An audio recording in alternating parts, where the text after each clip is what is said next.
Back in his room, Ben decided it would be a good time to start packing. He always left everything to the last minute, and so despite his mum's persistent nagging to get his bag ready, he still hadn't done so.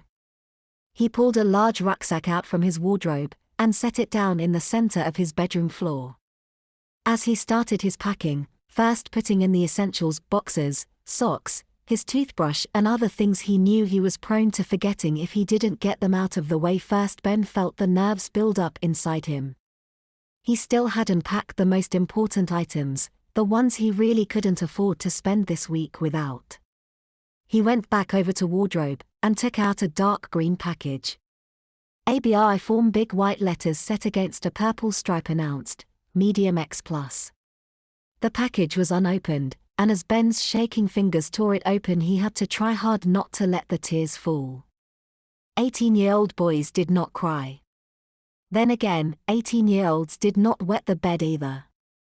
And here he was, taking nappies to London with him because if he didn't, his friends would know, every morning, what a little kid he was. At least if he wore these, the bed at the youth hostel would be kept dry. Ben took out one of the nappies. It was thick, very thick, but his mum had insisted on these ones.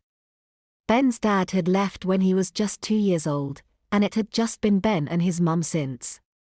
He was lucky that she'd always been supportive of his bedwetting, and the frequent daytime accidents he'd had up until the age of 8, and the occasional ones he'd had since. Ben had always been able to talk openly with his mum about the bedwetting, and when he told her about the trip to London, it had been her who suggested he wore these adult nappies, or briefs, as she called them. She worked as a care nurse for the elderly and knew about adult nappies. She knew that if a nighttime nappy wasn't absorbent enough, it would leak. And she knew that ABRI Form X Plus were the most absorbent disposable nappy they could get. She had assured Ben that they would keep his bed dry, and that if he wore a baggy t-shirt and loose boxers over them, then as long as he didn't put the nappy on until just before he crawled into bed, no one would notice.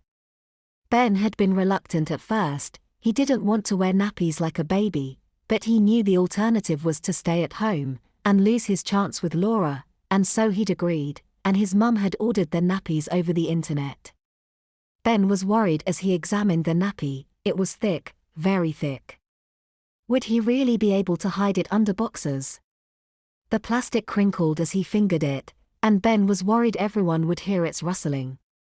He was beginning to have second thoughts, but it was too late to pull out now. His mum had already paid for him, and the deposit was non-refundable. On top of that, it had been he who had persuaded his friends to go. He knew they wouldn't be happy if he suddenly turned around and said he wasn't going. Ben took 8 nappies out, 1 for each night, and then on second thoughts pulled out another 4 spares, leaving just 2 in the package.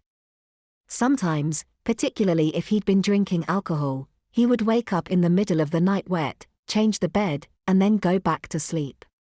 When this happened, he was almost always wet again the next morning. He thought it would be a good idea to have a couple of spare nappies, just in case. He stuffed all 12 at the bottom of his rucksack. They filled half of it, and he was glad his rucksack was so large, having been designed for campers. Then, with the nappies safely packed, Ben tried to shake them out of his mind so that he could get on with the rest of his packing.